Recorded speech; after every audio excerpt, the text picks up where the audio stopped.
Hi everyone, welcome back to Informed Mommies. Today I'm going to be going over what I packed in my hospital bag and what I actually used.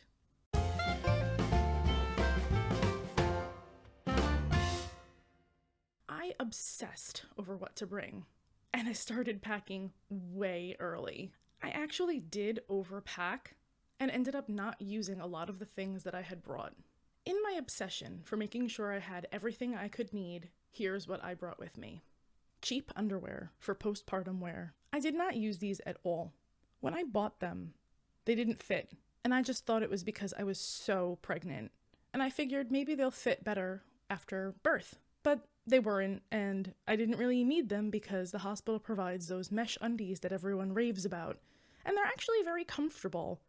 I also brought tennis balls to use for massage. I used to use them on my feet when I was pregnant because I had plantar fasciitis, and it helped roll out the tension in my feet. I had also seen that some women like to have tennis balls rolled on their backs or on their bums during labor to help with the pain. This was an idea I wanted to try since I was aiming for a natural birth. However, the tennis balls never left my bag. I was induced and then confined to bed for the entirety of my labor, and was therefore unable to use any of my planned coping mechanisms. I also brought a Bluetooth speaker and charger. Way before the hospital, I made a labor and delivery playlist of songs that would help me get through the pain. Songs I could sing to, or songs I could move to, or just to have something to focus on instead of the actual pain of labor. We did take this out and use it a little bit, but I ended up getting really depressed because I was confined to bed and I couldn't move to the music like I wanted, so it ended up getting put away. If and when we have another baby, I will absolutely be bringing my Bluetooth speaker again. A giant bag of Hershey Kisses.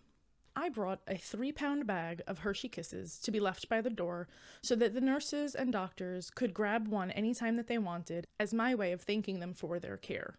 However, even though we told each and every single nurse and doctor who came in that they were there for them, hardly any of them took any, and we ended up bringing home more than half of the bag.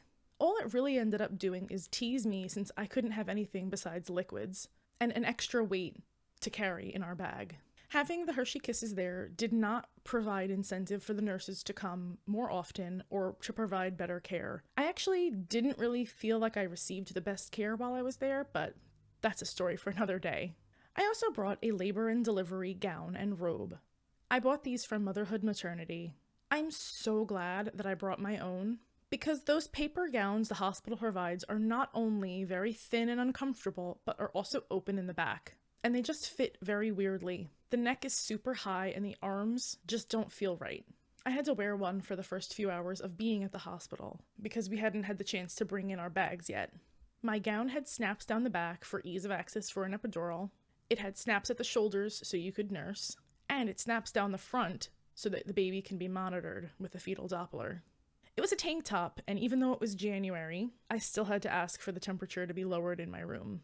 And I actually didn't even get my gown dirty and disgusting like I thought I would, so I was able to save it and bring it home.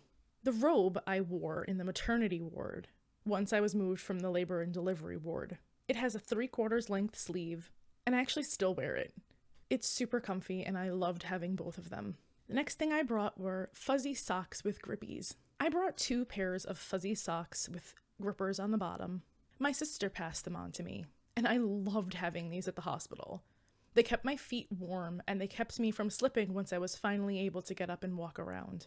I also brought my own toiletries and a towel. In a gallon-sized freezer bag, I brought travel-size shampoo, conditioner, face wash, face lotion, body wash, body lotion, my toothbrush, a travel-size toothpaste, my contacts, my glasses, my contacts case, my contact solution, dry shampoo, and a comb. I also brought a cheap towel that I bought from Target. I had heard that the towels at the hospital were very thin and not very big. However, since I was confined to bed for so long, I really only got to shower there once. But it felt amazing to have my own stuff there when I did. One of the days that I was stuck in bed, I did get a sponge bath, so that's when I got to use the dry shampoo, and it felt amazing just to have something, whether it was just washing my face or washing down my body with a cloth and getting the dry shampoo and brushing my hair. I also brought shower flip-flops, just because who wants to step in a nasty shower? However, if you do bring flip-flops, just keep in mind that you still have to be careful because they won't stop you from slipping and falling. In fact, they kind of make it almost more difficult to stand without falling. So just keep that in mind. I also brought 2 pairs of clothing for myself to the hospital, thinking that I would wear one of them home and maybe have another outfit just to wear around the hospital. I was wrong. I wore my robe and my gown the entire 4 days that we were there. And I'm pretty sure that the clothes that we went home in are the clothes that I came to the hospital in, and not one of the 2 outfits that I brought with me. The next thing in my bag was actually my birth plan. I went a little crazy on my birth plan. I'm not gonna lie. I'll go into detail about that in my next video. But let me say this. That piece of paper went into my hospital bag and never came out. It was never talked about, mentioned, or even brought up that we even had one with us. Because basically as soon as we walked in the door, the whole entire thing was thrown out the window, since I was induced rather than going into labor naturally, like I had wanted. It's still good to have though, just in case. We also brought the Boppy Pillow. I brought this with me to nurse. It came in handy for sure, but I think we could have achieved the same results with just the pillows at the hospital. I ended up using extra pillows anyway, and it's just one other thing that we have to carry to and from the hospital. Headbands. I brought 2 soft cloth headbands with me to wear during labor and one with Grippies on it so that it wouldn't slip for when I was pushing. I figured it would help keep the hair out of my face and eyes and off the back of my neck while I labored and pushed. I think I wore one of the soft ones for a little while at the beginning of my labor, but when you're laying in a bed, it's not that easy to get something like that to stay on your head without it bunching up and pulling at your hair, so I ended up taking them off just because it was so uncomfortable. I had an extra long phone charger with me as well. This was one of my favorite items that I brought, and it was a huge lifesaver. Since I was due so close after Christmas, I asked for an extra long cable as a gift, just thinking of all of the time that I would spend stuck on the couch with a sleeping baby or nursing or even just being in the hospital itself. And let me tell you, my younger brother did not disappoint. He got me a 16-foot long cable, and I actually sent him a picture from the hospital of me using it because the plug was across the room and up on the ceiling. Maybe 16 feet was overkill just for home, as I sit next to a double looped cord, but I can take my plugged in phone to about half of my entire living room. I brought a water bottle as well. For Christmas, my older sister got me a really cute 30-ounce water bottle with a straw that says, "Keep calm, you're an awesome mom," on one side, and it has time reminders to drink your water on the other. I brought that with me thinking I would drink a lot during labor, and I did. But I also ended up drinking a lot of the juice and water from the labor and delivery kitchen on their floor. I would definitely bring a water bottle again, though. The next thing I brought is nipple cream. I brought some with me just in case I needed it. I had heard from other moms that it can be very irritating, especially at the beginning, because you're just not used to having that kind of sensation. I did use it a little bit while we were there and while we were attempting nursing. We had a lot of issues with breastfeeding, and I ended up using one of the hospital's pumps, which was actually more painful than nursing itself. I'm glad that I had some with me because I don't know if the hospital had any to give. I also brought disposable nursing pads. I brought these thinking that I would protect the clothing that I had brought with me. However, since I didn't wear anything but my robe, I didn't really use these. Still good to have, just not this time. The last thing in my bag was chapstick.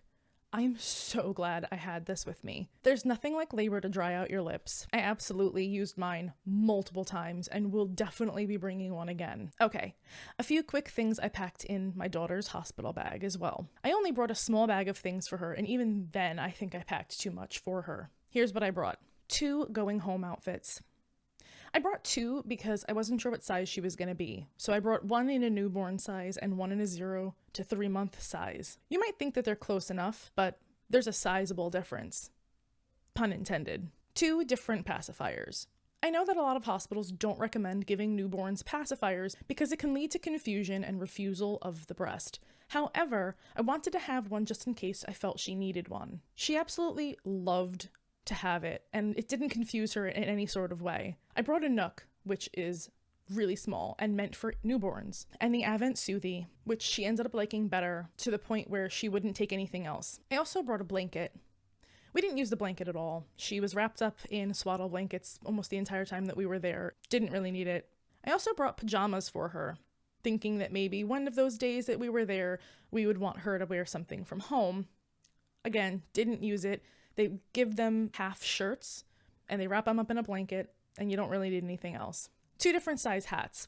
For the same reason I brought 2 separate going home outfits, I brought 2 separate hats, because I wasn't sure how big her head would be. I brought these mostly for going home, but I didn't need one, as the hospital allowed us to take the hat she had been given at birth home with us. And there was actually an old retired nurse who volunteers and knits hats for the newborns, so we got to take home one of those as well. Spit cloths. I did bring my own burp rags, because I wasn't sure if the hospital had any.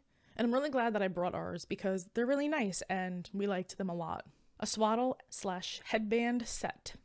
I got her a swaddle headband set that matches my robe and delivery gown, and we did use those, but only during the newborn photo shoot. I'm glad that we had them because they made for some really adorable pictures. Alright guys, I think that just about covers what I brought to the hospital. Next time, I will probably be bringing much less and stress less over what I'm going to need. Please join me next time when I talk about writing a birth plan. And remember, if you liked this video and want to keep up with more content, to like, comment, and subscribe. Bye!